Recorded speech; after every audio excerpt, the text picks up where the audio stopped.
Welcome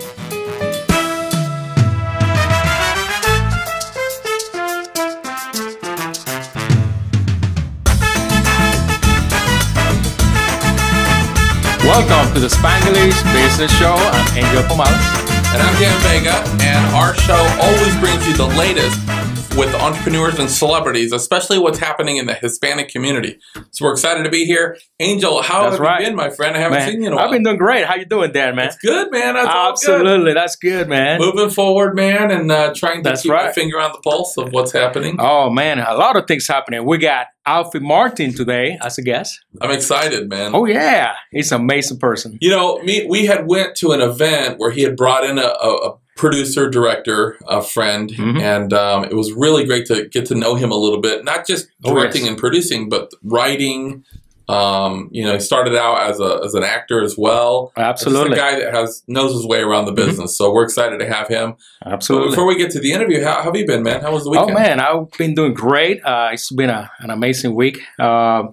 You know, went out with the family and some other friends too, and you know, we had a nice dinner last week. We went to this fancy place, you know, and fancy, very fancy like place. Like they pour the beer in the glass, fancy, or a little fancier than that? A little fancier than that. And you know, everybody's out ordering their steaks, and all their filet mignon. And guess what I ordered, brother? Let's see. You seem like you'd be a ribeye guy. I love ribeye. Don't get me wrong, but I ordered something else. What is it? You want to know? Well, while everybody's chowing on their filet mignon, T-bone steaks, all the mashed potato gravy, the good stuff, I have me a chicken quesadilla, bro. Chicken quesadilla. Dude, come on. Sometimes there's a time where you eat, you know, steak, lobster. You can't always go with the Latino food. Hey, man, my love for Mexican food is at the almost best. So I have to have me a chicken quesadilla. I can't hardly talk. I've been to I can't tell you how many places I'm like, man, if I could just have a burrito. Burrito, yeah. You know, I love burrito. The first thing I order in, you know, some of these places, can I get a bean burrito? That's the first thing I order. Yeah, I got to have a burrito. I'm like you, man. That's awesome. Well, I have to tell you, so everybody, we live on the water, and so everybody's always asking, do you have a boat? Do you have a boat? And I tell them, no, I don't have a boat. I have a boat lift, right? And I have the whole works, but I just don't have a boat. And a friend of mine would keep his boat at our house, but here's a motor, all kinds of boat problems. So we've just been like we haven't really been on the water. Wow. So I broke down and I bought a boat last weekend. It's a 60-foot, no, it's not 60 foot. It's just a little 12-foot fishing boat for my son. And so all these people are saying, Dan bought a boat. Is it a yacht? Is it a 60-foot? It's like, no, it's a little 12-foot flat bottom, like a fishing boat. Nothing wrong with that. But we went out in the Gulf and oh, nice. We were fishing, and they have these. So I knew that they had like freshwater catfish, but I didn't realize that there's actually saltwater catfish. Oh yeah. And there's a particular kind that has a very tall, like dorsal, like a fin. Yeah, very high. Yeah. Like, and server looking. Yeah, it's really strange. And I actually I caught one, pretty good sized one. I was taking it off the hook, and it flapped around, and that dorsal went right on the top of my foot, man. And I'm telling you, I hope you have some good shoes on. Well, I had flip-flops on. Flip-flops? So it got you gotta have some Crocs at least, man. Man, the Crocs are... they got little holes, but you know, but at least you got better chance of getting a spike. I can't do Crocs. But anyway, so I've been limping around a little bit. It's been painful, but my son is so addicted now to fishing, which I love. Ooh, nice. But he's like, Dad, can we go fishing? So we've had this terrible weather the last few days. We're having rain, and he's like, oh yeah, Dad, is it good enough? I'm like, just because it stopped raining for a minute, it doesn't mean he's like, Dad, let's go right now. He's like, Dad, I got a cooler ready. Yeah. I got some drinks. I got a soda. Well, and I have to say, you know, he does play his share of video games or whatever, but overall, he's kind of an outside kid. And I'd rather have a son that grows up fishing and playing ball and being outside than a lot of these kids today that are just indoors the whole time doing the with the phone to do with their thumbs. It's unbelievable. I cannot do that. So it's good. It's good. We've I've been trying to acclimate of how to trolling motors and all that stuff. It's a new world. Yeah, it's going to be a captain very soon. Yeah, he's going to, Dad, where's my hat? Plan, Captain Dan. Dad, where's my hat at? It's going to be my second go-to if this doesn't work out. We live right next to the water, so, you know, there's water time over there. Yeah. And I love the water, so, you know. Well, I'm excited about our interview today. You know, this guy has been in the industry forever. And although he's more in the entertainment field, directing, producing, writing, you know, he's still an entrepreneur. And that's, you know, business is ultimately business. And whether we're in, you know, selling a product or a service, or even in the world of arts and entertainment, there's still a business to run. We still have to manage people. That's right. We still have to think about profit, things like that. And this is a guy that's been in an industry for so long, and particularly an industry that's constantly changing. And he's going to have to change with it. So I'm excited to talk to him about that. But do you want to see if we can get him on the phone? Let's see if we can get him on the phone. See if we can dial him in, Alfie Martin. We're going to dial Alfie Martin, people. Get ready. Do you have the number? Actually, I do. All right. Actually, I save it. I got it in my favorites. Let's see here. He's already made it to your favorites. We haven't interviewed him yet. It remains to be seen. I read about him. You know, I did my research. Hello. Hey, Alfie, how you doing? Hey, how you doing? Thank you for calling. Great, Alfie. Oh, we're doing great. You are in the Spanish business show right now. Hey, buddy. How are you? It's Dan Vega. Hey, hi, Dan. How you doing? How everyone? Man, I'm doing really well. And I just wanted to say, first of all, it was a real privilege and honor to go to your event last Friday. Last Friday. And we had an amazing time. And it was really great to meet Gabriella and get to know her a little bit. And we appreciate you doing that for your community and really putting some attention to the area and getting the word out. So that was first class, my man. Thank you so much, and hopefully we can grow on this and do it for everyone in Northwestern Florida. Yeah. And because we need to do it, you know. And sure. We need to. Yeah. Everybody needs to get on the boat and make a team. That's right. That's right. Now, Alfie, you're a guy that's had a lot of success over the years in this industry, and you've had multiple things: writing, producing, directing. I know that you're a philanthropist. You do a lot of amazing things. But before we talk about all that, talk to us a little bit about, you know, where you come from originally, how you got started in the industry. I know originally you're from Argentina. Is that correct? Correct. Buenos Aires, Argentina. Okay. Everybody's from Buenos Aires. Buenos Aires. Gotcha. And is that where you found the passion for film? Well, yes. I started when I was a little kid. I used to go on a stand outside the movie theaters and try to see movies. And sometimes I would see 3 in the same day. I love film. I love photography. I love communication. Nice. And I read that you had produced, before you even came to the U.S., you had produced, over 100 different projects over in Argentina. Is that right? Well, before I came to the States, I was 15, I was producing shows and hosting and acting and all that. And I remember perfectly, my father was the president of a social club and soccer club, so I was running all the events, and somebody that was old enough had the title of the director of Director de la Comisión. The board director. Sure. I was doing all the work, so I did a whole bunch of anything from theater, events, festivals, carnavales, everything you think. Wow. And where did it come up with, maybe I should make this move to the States? I know that I read in your bio that you had hitchhiked all the way over here. Is that correct? Correct. I took 5 months, hitchhiked, and that changed my life. Wow. I did a walking, and I went across the Darien, which is the jungle in Panama. You know, I mean, I became a man real fast. I bet. What was the scariest thing you see over there? I'm sorry, what was the question? What was the scariest scenario you probably run through? Well, somebody running after me with a machete. That was the scariest thing. That's scary. Ooh, I'll be running too. Trying to take my belongings, you know. Wow. So, I was a fast runner, though. So when you landed in the States, how did you kind of begin? So you've already had a little bit of success over in Argentina, and then all of a sudden now you get to the States, and I'm sure you had very little means when you got here, and you were a very young age with limited experience. How did you kind of break into the California scene and kind of get a foothold on what was happening? Well, when I got here, I had no money, no experience I didn't have anything, and but I have a lot of. I was hungry.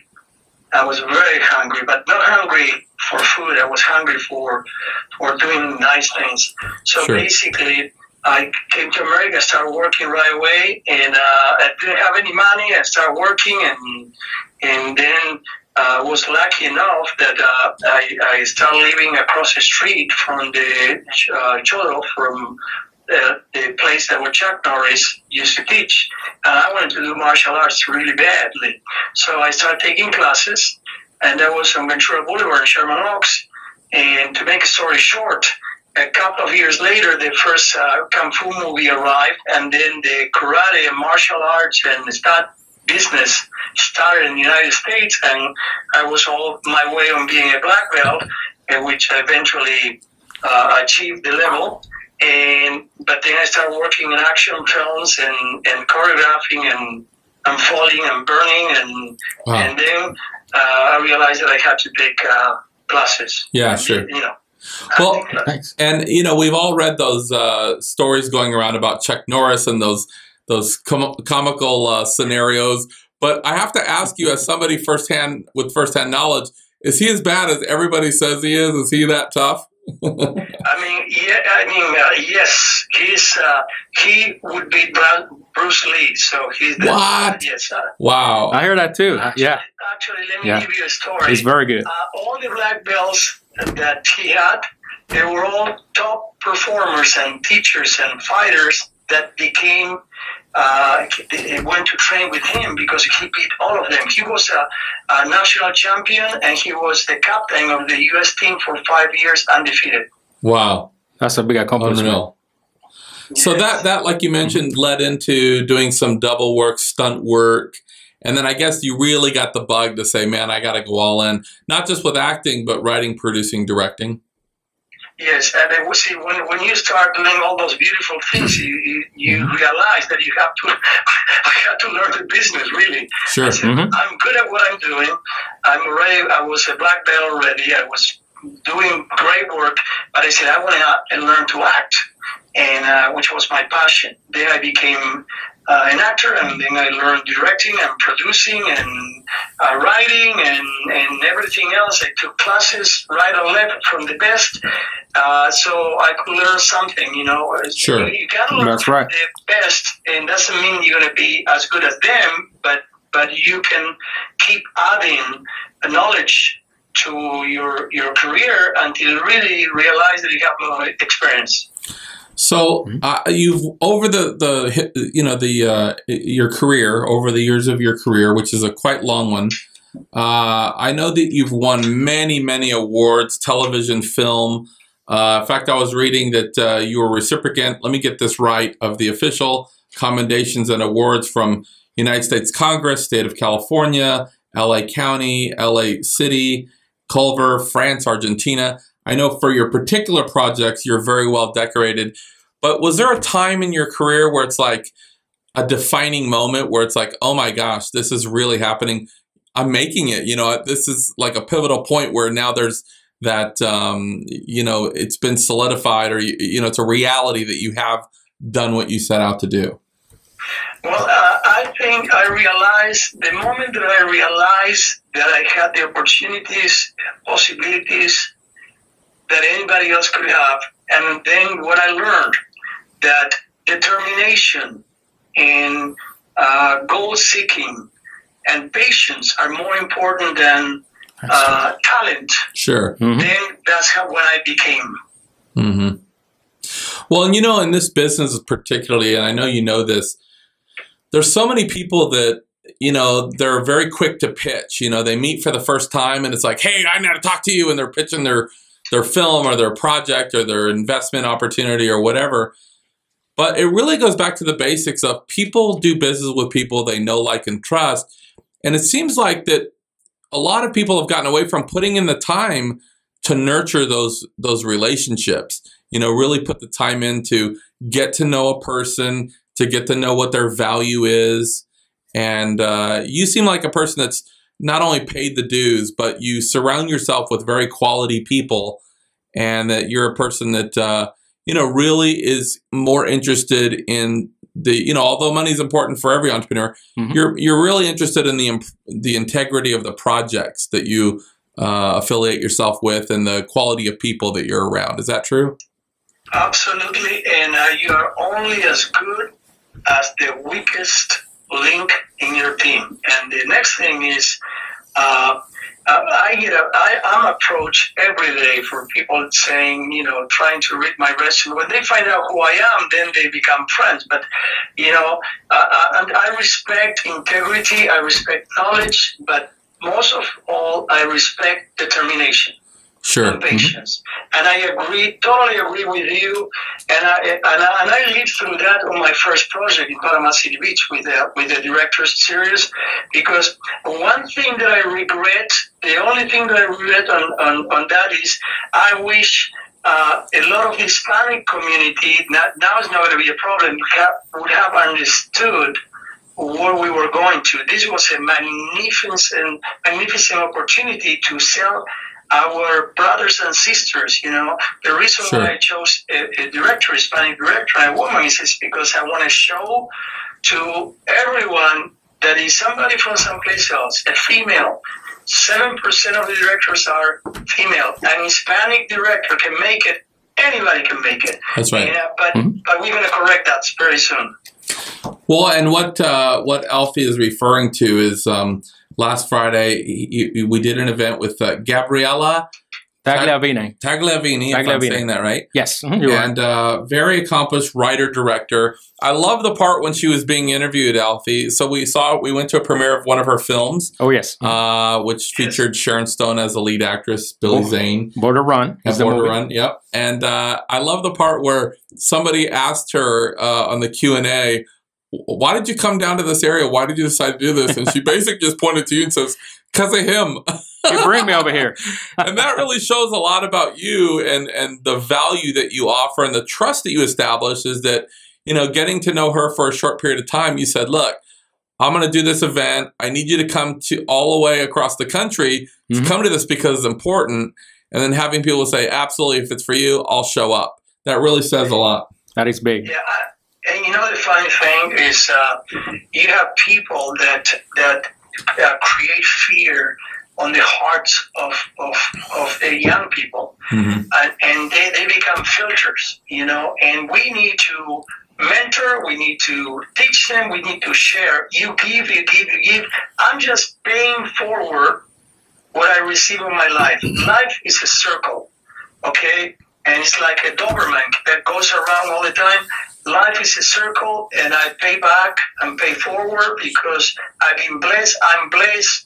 I'm afraid I'm going to get sick if I get more blessed than this. I feel a lot like that when I hang out with Angel. If I'm like, man, if I'm any more blessed, I'm going to be Angel Pomales, and there's only one Angel Pomales. So I get the feeling.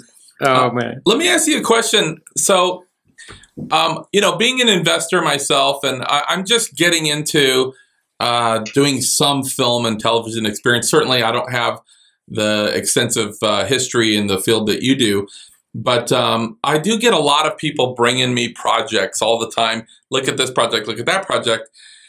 And you know as well as I do, especially since we're both from Southern California, that people in the business, everybody in LA is a producer, a director, and everybody's telling you about their project.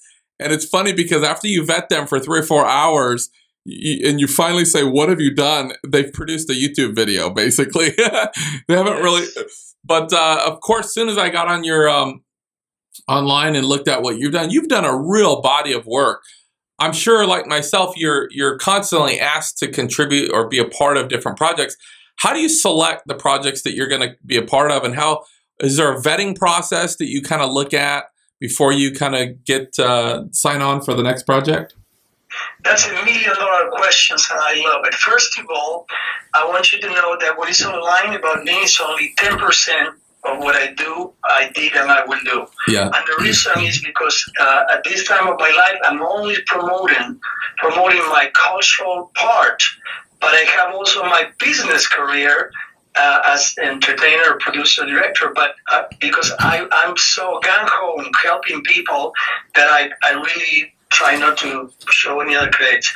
Answering the question, first of all, a lot of people get in touch with me. Actually, 2 people already contacted Gabriela and sat down with me, and because Gabriela says, you gotta talk to Alfie. Not because I'm the best or I know, it's because she can trust me and Sure. I know the business. Sure. How do you choose a project? Very simple. Somebody approaches you, somebody approaches me and said, I have this idea.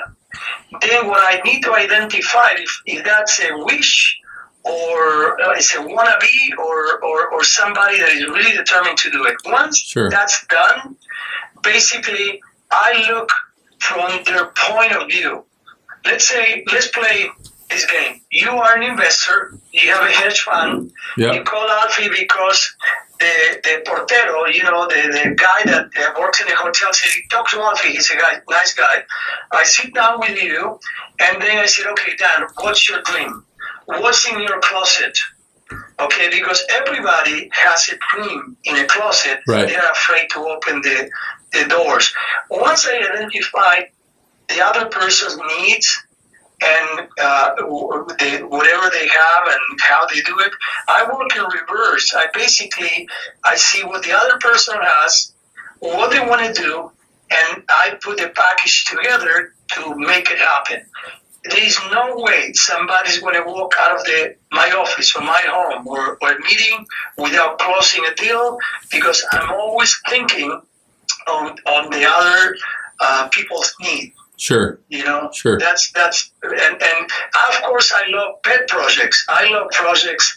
If you have passion and I have passion and we love this project, believe me, it's going to happen. Yeah. Okay. Sure. Yeah, and as an investor, I know that I've made some mistakes in the past where somebody brings me this great idea and I'm very emotional about it. I'm emotionally compromised. I want the project to be what I'm being sold on, and I've bought into the idea of the project, and really I learned the hard way that an idea is only as good as the entrepreneur behind the project and their ability to execute. So, Absolutely. right, there's no shortage of great ideas, but I guess what we're saying is, the person bringing you the idea, are they going to be able to execute half of what they're saying, right? And There's that's 2 different why things. I get along with everyone, not everyone, most of the people, because I always look for their needs and consequences. Sure. And that's very important. That's why I have people who say, well, I want to make a movie, I want to make a television program, I want to do a festival. I say, wait a minute, what's your dream? Let's start on the dream. What do you want to do? What's your budget? And say, well, I have only 10 pesos, I have $10. Okay, well, we can do it for $10. Because the idea is they invite me to Chamber of Commerce all the time, okay? Sure. I don't belong to any Chamber of Commerce because I'm not selling anything. So when I tell recruiters, why don't you join the Chamber of Commerce, because you can get money, you can get sponsors, I tell them, look, I have everything I need. Now what I need is intelligent people. They have beautiful projects that they don't know how to put it together. I know how to put it together. Yeah. I know how to do it, and with the least possible money and having fun. That's right. Having fun is very important. Yeah, and I think that there's 2 types of people. There's the big creative people that can put all the ideas together, but then a lot of times those people aren't the best facilitators. You need facilitators that can actually create action steps and execute. And over time, we generally, I feel like, naturally kind of lean more to one side, but it's our responsibility to develop the other side. If we're a natural kind of a big idea man, we have to learn the discipline that it takes to be able to execute. And if we're more of a facilitator, then we have to learn how to have real vision and be okay with being stretched. And probably that comes from finding a mentor, right? Mm-hmm. Yes, and that's why I'm a creative producer, not a financial producer. Sure. Mm-hmm. In my life, I'm a creative also producer. I have everything I need. I don't want any more material things. I live nicely. I'm proud of being Hispanic, but I'm also proud of being American. Sure. And basically, what you do is you have to have a dream. And, and the biggest problem in this business, in the academic business, is that most of the people, they don't have a goal. They want to be in the pictures. Mm-hmm. They want to take pictures. They want to look great, and they don't realize that it's a journey, and it's a responsibility, because we have the responsibility of making sure that the person that invests money won't lose. Or if he loses it because they choose to, because wrong decisions. So anyway, it's so much to do in such a little time. Sure. And, Alfie, our viewers largely are entrepreneurs. They're business owners. And I'm sure there's people watching now that are thinking, this guy came from nothing. He literally walked across a jungle and pursued his vision no matter what. And that's something I want to do as well. So I want to take a short break. But when we come back, I want to talk to you a little bit about the early days and a little more about the beginning struggles, because, we know that there's a point in success where, especially in the beginning, where there's a lot of heat and pain and discomfort that we have to endure. But we know the key is to keep our mind on the prize, so to speak. And I want to talk a little bit more of how you've done that. So let's take a short break, and we'll be right back with Alfie Martin. So don't go nowhere. We'll be right back. Stay with us. All right. Welcome. We're back with Alfie Martin, and we've been talking about his journey, what it takes to find the right projects and actually put the right action steps together to get these projects and make them a reality, and how he vets people and projects, and really his process in making these realities come to life. We wanted to talk to you a little bit about the early beginning of your career. I know we kind of brushed over it, but obviously when we have a vision and we're working towards that vision, there's a part in the beginning, especially, where we endure a lot of pain, a lot of discomfort. We're going to take our share of, disappointment and bloody noses. But how have you talk a little bit about some of those early struggles and maybe what you had to endure to get to where you are now? Well, the most important thing is a time in your life, in your career and your life, that you realize, that I realized that it wasn't about me. Yeah. When I realized that it wasn't about me, I could be in any situation, negotiate anything, work with any project, thinking about the other person. Sure. In other words, I always leave my ego, no matter what happens, I leave it out. But in the beginning,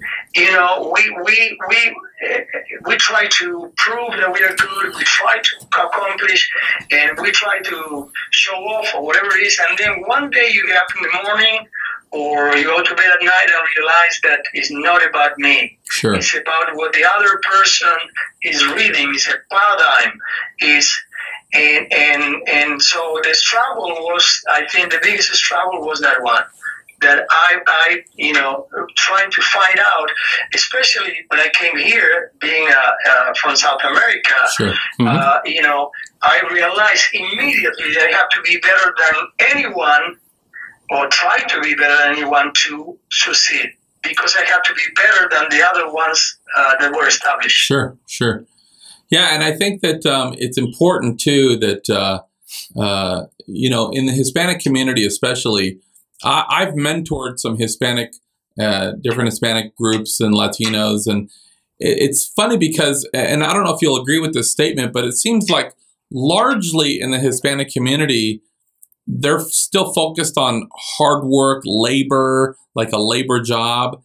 And I've talked to several that are still in that mindset of like hard work, 9 to 5, and then, honest day's wage type thing.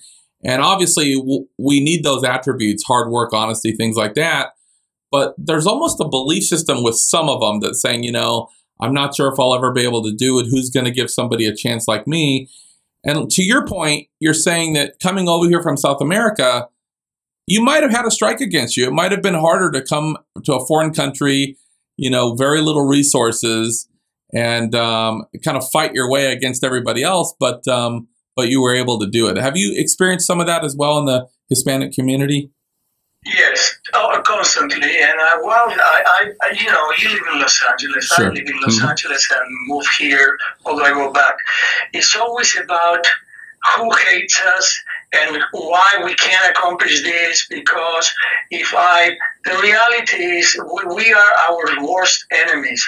We need to realize that people, no matter how bad the other people could be, if they see somebody that has determination, that has the passion, that has good faith, want to work, you know, but we play the victim too much. That's right. Why I love what I do. I'm a keynote speaker because I can motivate these people and say, look, don't tell me about being homeless. I was homeless for 5 months. I lived in the jungle for 1 month. I didn't have one penny. And I cried many nights. Then, trust me, many nights. And then one day I said, do I go back to mommy or I keep moving forward to the United States? So, hey, Alfie, in hindsight, do you feel like a particular failure play a part in the success you're enjoying today? Yeah, and during all those things, do you think that set up a lot of who you are today? Yeah, I'm going to tell you. I'm going to tell you a particular failure that marked my life. Okay. I did my test for black belt 4 times. Okay. 4 times. I failed 3. The first time I failed because, if I can tell you, when I finished the test was good. Instead of sitting down, I just lay down. They disqualified me. The second one, I'm sorry, it wasn't 4 times, 3 times. The second one, I froze in the middle of a kata, a form that I had done 10,000 times. I froze. It went out of my mind. And the third time, I went through with flying colors because I knew all of them. I was competing, so I knew it. But, you know, that was really me. That hit my ego. You don't know, but I made it. Yeah, what did Edison say that he figured out 99 ways not to make a light bulb? Yes. Right? Yes. Yeah. Well, take shortcuts. That's right. Yes. Yeah, put the work in, right? No shortcuts. Right. No shortcuts. I wanted to ask you a little bit about your industry. You know, as entrepreneurs in general, we're living in certain industries that constantly change. You know, the technology advancement, we see the age of social media. Everything is so instant and so transparent. How has technology affected your field? And what have you done, honestly, to kind of stay relevant in the field? Well, first of all, you have to understand that it's not about you. It's not about me. I'm just a little piece of the game. And keep learning. I keep learning. You know, most of the people that are over a certain age, they don't even know how to use the email right. They don't bother doing special effects and interviews and dealing with young people. I learned to be with young people and see what are the problems they have and what are their failures. And when I look at them, their failures are the same that were my failures. It's short span, now shorter. But basically, with technology, you have to be up to date and you have to be around the best. Sure. Around the best. Yeah. I'm always around people that are better than me. Well, and Alfie, you've mentioned a couple of times about, you know, putting away your ego and that it's not about you and that you have to constantly be open to learning. And I've seen that about you. You know, you're a guy that is truly, both of us know firsthand, especially in California, ego is such a deal killer. You get a bunch of ego guys in a room, nothing gets done. And I've been around you enough to know that you're truly a guy that it doesn't have that pride. He doesn't have that ego, even though you've had a lot of accomplishment.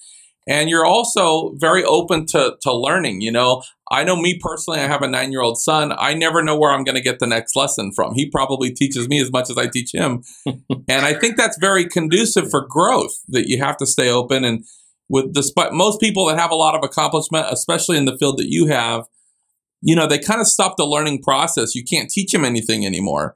And that's where I think things kind of derail, don't you think? Absolutely. That's why I tell everyone that talks to me and we're doing business or projects, I say, please talk to me like a niño, talk to me like a little child. Yeah. Okay, because I talk to people like they were children. Explain it to me in 5 different ways until you know that I understood. I'm not afraid of failure. That's why I go for success. I need to learn every day, every minute, and I want to be with the best, and I learn, you know, and that's why you're talking about ego. If you have the program, do you still have the program for last Friday? I do. I have it right in front of me. Yep. Yes, we do. And I'm going to give you a specific example. The question that everybody asks me is, why don't you have a picture on that program? If you look at I noticed that too, Alfie. Yeah, we have your bio here. Yeah. I noticed that too. Yeah, because I had to choose between putting my picture so everybody sees this, or maybe put 2 or 3 more phrases that perhaps will help people to understand the road to success. And I chose that. I don't care about my picture. If you know me, you know me. And if you don't know me, don't worry, you will. I love it.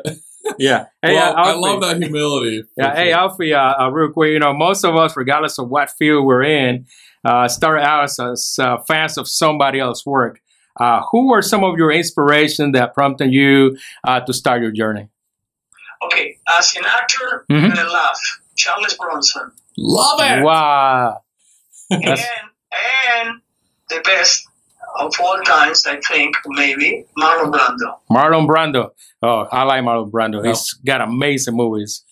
Well, I just recently, of course, I'm a diehard fan of both of those actors, and I've seen On the Waterfront and many other Brando films many times.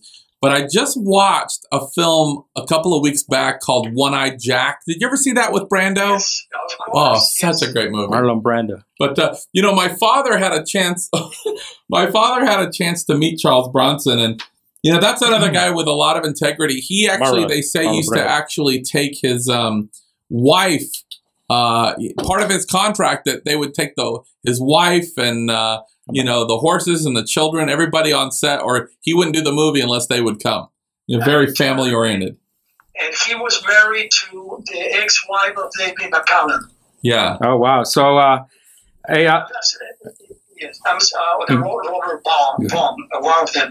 But anyway, yes, I love those guys. And Brando was humble. I got to meet both of them.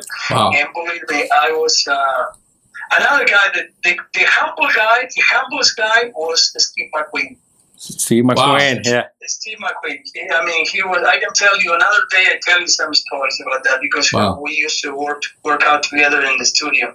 So. Wow, that's amazing. Well, let's take another short break. Get a word from our sponsors. We'll be right back. Alfie, stay with us, my man. More with Alfie Martin in a minute. And we'll be right back.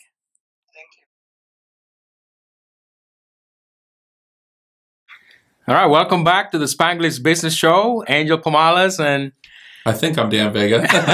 We're here with Alfie Martin, writer, producer, director, philanthropist, and all-around good guy. I mean, this is a person that really is about making an impact, right? And, That's right. And being others-focused. I mean, this is a guy that most people that are very successful, and I'm not just talking about rich people, because I think that there's a difference between just a rich person and a very successful person.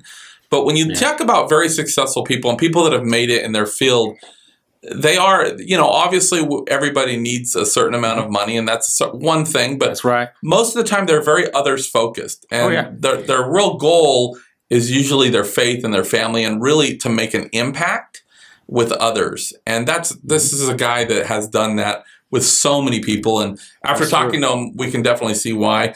Absolutely. Now, Alfie, we're getting into what we call the lightning round. This is where it's actually, how do you say that, Angel? You have better Conexión rápida. Conexión rápida. Fast connection. It's where we take 3 minutes and we give our audience an opportunity to kind of connect with you on more of a personal level. So we're going to have a little bit of fun, and we're going to fire these questions pretty quickly at you. Are you ready? Here we go. Okay. Okay, here I go. I think he's doing a shot with us. He's doing a shot with us? Angel literally poured me a shot of tequila while we're sitting here, and hopefully... I feel kind of warm now. Yes. Okay. Okay, so what is the first question? Okay, here we go. All right, you ready? Okay, if you weren't in business you are in now, what career path will you pursue? Real estate. Real estate. Okay. All right. Do you do anything in real estate now, or? I did. I used to buy houses and keep them, so fix them. So now I have enough. I don't want any more. All right. Now, is there a field or job that you could never see yourself in? Yes, probably handyman. A candyman. Not Candyman. No? Handyman. Oh, okay. It must be that shot I just took. Now, Candyman I could do. But, Candyman, yeah, I can sell out of candy. I'm with you. I am not. I wouldn't be able to fix anything. If I came out, I would Handyman. break more than I'll tell you what, one of my dreams in life is go around the world on a boat. On a sailboat, that is. I just bought a boat. Yeah, I know, but 12-foot. I'm talking about want to go around the world. Just imagine my water pump breaks. I'm like, what do I do now? And then you don't have Google or you don't have Wi-Fi. Don't take me or Alfie because we're not your man. You'll be in the middle of the Indian Ocean somewhere. Now, all right, Alfie. So, what music do you listen to when you're trying to really get in the zone? If you're working on a film, you're working on a project, you're trying to, get productive. Classical music, reggae, and also the Caribbean, Puerto Rico, Cuba, Cuba and Puerto Rico. You like reggaeton? Of course. Oh, nice. I don't know that. Oh, reggaeton. Oh, I gotta show you some music. I don't so know you can that stuff. You never know. Oh Right. man, they got Don Omar, Daddy Yankee. Okay. Yeah, they got the new music, Despacito from Daddy Luis Fonsi and Daddy Yankee is playing right now. It's not one of the number totally one sucking me billboards. right now, Oh yeah, I know a lot of. I know my right, music. okay. I know my music. So what about what's your favorite guilty pleasure, man? You're trying to unwind. Chocolate. Nice. Chocolate. Hey, that's pretty good. And what is your celebrity crush, Alfie? None. I don't believe it or not. I never had a crush on any celebrity because since I was a kid, I know the celebrities from the inside out. So I have a crush on talent. Nice. Okay. That's a good answer. Fair so enough. somebody that really has a love for the craft and has real talent. I love that. Yes. Okay. Yes. And when you're trying to relax, are you a Corona or Tecate guy? Tecate. Nice. Yeah. I hate when people say Corona. Oh yeah. What about your car favorites? Either a luxury car or a low rider. Well, I like luxury because they're expensive, but not necessarily luxury car. I like basically SUVs. I like Jeeps. I like off-road cars. And if I have to choose, it would be more of a luxury. More of a luxury. But in the old days, when you were a younger guy, I know you probably had a lowrider at least once. Am I right?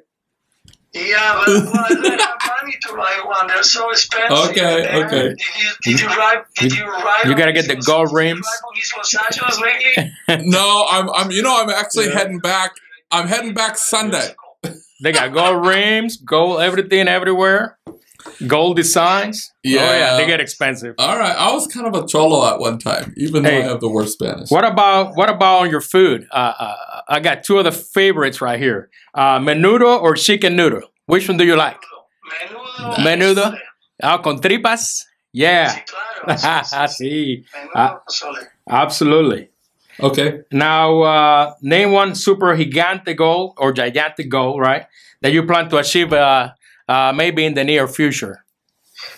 Get the entire community together and show my sisters and brothers how to make it. Yes. And put together and do beautiful things in this Northwest. Absolutely. Nice. Absolutely. Yeah, and Thanks. Alfie, let me ask you a question. And this is a doozy. This is our last question of the round. So put some thought behind this. So we've had a white president. We've had an African American president, an entrepreneur president. If we ever get a Hispanic president in office, what do you feel like his first three executive decisions would be? First of all, siesta time. Nice. Okay. Second of all, music education for everyone. Nice. And third, learn more than 2 languages.